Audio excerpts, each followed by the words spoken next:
রক্তদানের পাশাপাশি চক্ষু পরীক্ষা শিবির উদ্যোগে লায়ন্স ক্লাব অফ সোনারপুর। রক্তের সংকট মেটাতে এগিয়ে এলো লায়ন্স ক্লাব অফ সোনারপুর ও লায়ন্স ক্লাব অফ সোনারপুর ডেভাস।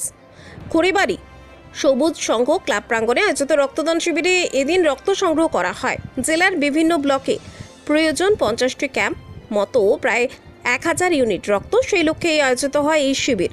আয়োজকরা জানিয়েছেন এদিন 30 ইউনিট রক্ত সংগ্রহের লক্ষ্য রাখা হলেও দুপুর পর্যন্ত 16 ইউনিট রক্ত সংগ্রহ করা সম্ভব হয়েছে। রক্তদানের পাশাপাশি সামাজিক দায়বদ্ধতার অংশ হিসেবে আয়োজিত হয় চক্ষু পরীক্ষা শিবির।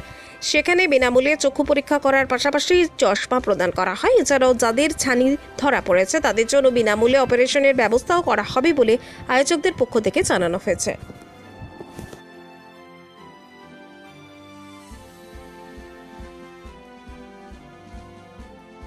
ক্যাম্প করছেন, কি উদ্দেশ্য রয়েছে? ব্লাড ডোনেশন ক্যাম্প তো অ্যাকচুয়ালি ব্লাড ডোনেশন আজকের দিনে সব থেকে বেশি দরকার আছে।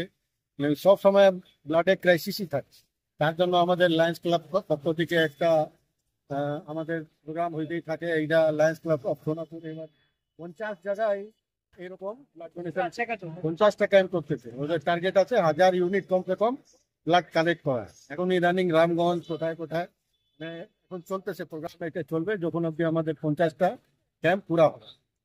এবং কি কি আরো পরিষেবা রয়েছে আজকের আপনাদের এই প্ল্যাটফর্মে? ক্যাম্প আছে, তারপরে আই চেক আপ ক্যাম্প আছে, ফ্রি আই চেক আপ, যেখানে আমাদের মানে চশমা দেওয়া হচ্ছে। তারপরে যদি কোনো অপারেশনের ব্যবস্থা লাগে তাহলে অপারেশনের ব্যবস্থা ফ্রি অফ কস্ট চলছে। এগুলো আমাদের ইপি ক্লাব থেকে প্রোগ্রাম গুলো করায়। কত লক্ষ্যমাত্রা রেখেছেন ব্লাডের আজকের আপনাদের এখানে? চেষ্টা করা আছে, দেখি। এখন ওয়েদারটা খুবই খারাপ, আমরা যেটা চিন্তা করছিলাম তার উল্টাই হয়ে গেছে। ওয়েদারটা খারাপ পক্ষে আমরা চিন্তা করতেছি যে 30টা তো কমসে কম করবোই, এইটা আমাদের টার্গেট।